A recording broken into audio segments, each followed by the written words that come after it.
دەستپێکردنەوەی گەڕێکی دیکەی ناکۆکیەکان لە نێوان هەرێم و بەغداد سەبارەت بە موچە سەریهەڵدایەوە و جارێکی تر لەبارەی نەناردنی موچەوە شەڕی بەیاننامە و لێدوانەکان دەستیان پێکردەوە. موچەخۆرانی ژۆک پیشەیە میشەیان چاویان لە شاشەی تیڤیەکانە بۆ هەواڵی بەپەلەی هاتنی موچە.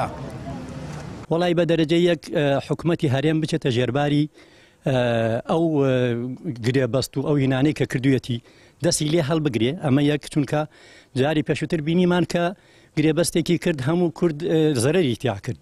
ئەم جارێش بە هەماشەوە وتارێکی داوە ئەم وتارە بەڕاستی خەڵکی بێتاقەت کردووە و پاشانیش حکوومەتی عێراقی هاوردەتە سەرخەت کە نایەوێت بە هیچ شێوەیەک بابەتی موچە لەگەڵ عێراقا چارەسەر بکات. طبعاً بۆ پێکە سنووری پارێزگای هەڵەبجە زۆربەی خەڵکان یا کاسبکارە یا موچەخۆرە هیچ دەرازێکی شوکاری تانیە.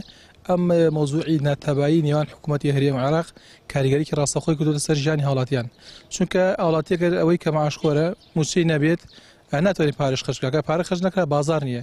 ئەو کاتە ئەم پەیوەندیکی ڕاستەخۆی هەیە بە بازار و بە قوتی خەڵکیەوە بۆیە ئەمە بۆتە بارگرانی مەسەر شانی خەڵکیەوە. هەچ کاتێک قەیرانی نەبوونی موچە سەر هەڵدات هاوڵاتیش ژیانی ڕوو لە قەیران و ناڕەحەتی و نەهامەتیەکات. مامۆستایەکی زانکۆی هەڵەبجە دەڵێت کێشەکانی نێوان عێراق و هەرێمی کوردستان زیاتر سیاسین و هاوڵاتی و فەرمانبەری حکوومەتیاندا زەرمەندیەکە من.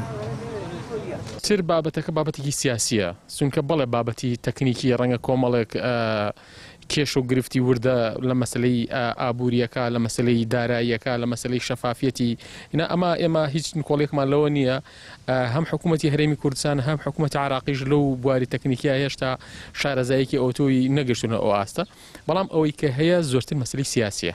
فەرمانبەران دەڵێن گرەوکردن لەسەر ژیان و قوتی موچەخۆران بارودۆخەکە بەرەو خراپتر دەبات و تەنیا زیانی بۆ ئەوانەیە. هەر بۆیە باشترین بژاردە ڕێکەوتنە بەوەش پێویستە هەرێم و عێراقیش پابەندی یاسا و ڕێکەوتنەکان بن و هیچ حیزب و گروپێکیش بابەتەکە نەکاتە دەستکەوتی حیزبی و تاکە کەسی. سامان فەتاح، کەناڵی ئاسمانی پەیام، هەڵەبجە.